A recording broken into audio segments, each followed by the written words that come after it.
So my name is Michelle Morand. I'm the founder and director of this place we call the CEDRIC Centre, which is a counselling centre that specializes in helping people who have a stressful relationship with food. By that we mean people who eat more than they're hungry for, can't stop eating once they start, feel compelled to restrict food, maybe even full-blown eating disorders like anorexia or bulimia or orthorexia or binge eating disorder, people who are just frustrated with their body image and weight. So my own experience is that of a binge eater, and exercise bulimic is what they call me now as the terminology develops.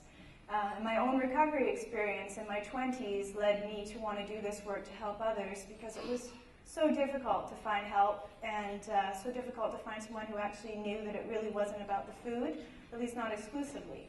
What I'm here to talk with you about today is that in my belief and in my philosophy and what we do with great success at the CEDRIC Centre is we help people to understand that food does have an impact. The kinds of food you eat, of course, will either be more or less life-enhancing for you. But there's also a very important factor, which is why you're choosing the foods that you're choosing, both from a physical perspective and a psychological perspective. So we're going to cover all of that. So the food-emotion bond, the point is they intertwine these pieces. The psychological, emotional, and physical aspects of our being feed into each other. You can't just focus on one as diets do. So certain foods influence the release of certain hormones, which naturally then influence our moods. And then our moods will trigger us to want certain foods. So I want to talk to you about some of our favorite food groups and why it is you're drawn to them at certain times. And then we're going to go into looking at more of the psychological underpinnings of the issue around food. The more dopamine we have, the happier we are. It's that simple. And if we are not feeling happy, it's usually because there's a decrease in dopamine level. Yes, did you know that dairy contains opiates? And even more in the digestive process, so that when we're eating dairy, when we actually ingest it, and then later as our body is digesting it, we get this lovely release of these pleasure chemicals that trigger the dopamine release in the body and make us feel happy and make us feel good. So naturally, it's a tough one to kick if there are other aspects of our lives that aren't feeling so good, and we don't know how to fix those. We're naturally going to be drawn to certain of these foods to trigger that release nice and quick. What happens with the sugar is that we get these millions of molecules that rush the bloodstream, triggering that intense opiate reaction. But then also there's an insulin response. And as I just mentioned with meat, what happens with the high insulin spike in the body is an even greater dopamine release. So that's why we're so drawn to the processed carbohydrates and sugars. I mean, they taste good. So there's a natural pleasure trigger because they taste good. But there's also a chemical reaction happening in the body that's making us truly feel a drive for them or an addiction for them. Only 9% of women never diet, and over 90% of all disordered eating is triggered by dieting. Also, dieting for weight loss is often associated with weight gain, ironically, because we trigger a cycle of binge eating when we next get around food after restricting.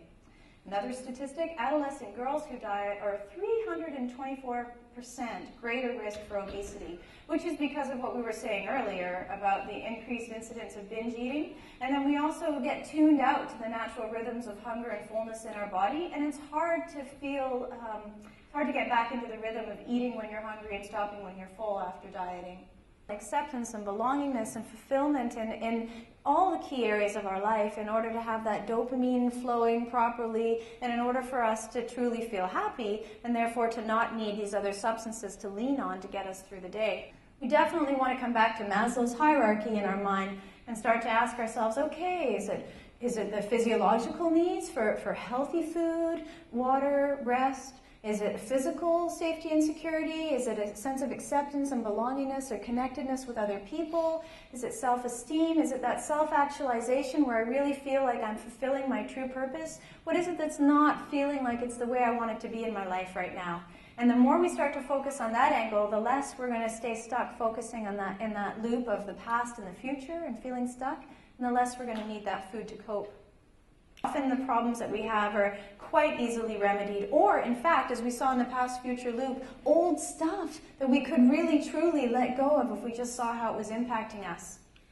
So really, food is not the problem. It's the interplay between the kinds of foods you're eating and what's triggering you to want them in the first place, which truly has its basis in the chemistry in our brain. But often the chemistry is the way it is because of the thoughts that we're having and the life experiences that have triggered them.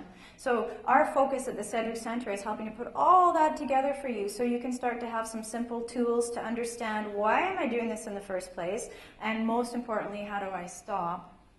If you are using food to cope in any of the ways I described, there's always a reason. It's got nothing to do with you being lazy, stupid, or lacking willpower, not caring about yourself. It's not about that. There's some underlying thing that's happening that's triggering you. It could be that past future loop. It could be your chemistry is a little off because maybe you haven't eaten well that day, or you're stressed, or you're feeling down about something in your life. There's always a reason, and beating yourself up for what you're doing with food is not going to help. It's not going to help you to feel safe, to stay present, and figure out what's going on. It's not going to give you any self-esteem to start to tackle any problems.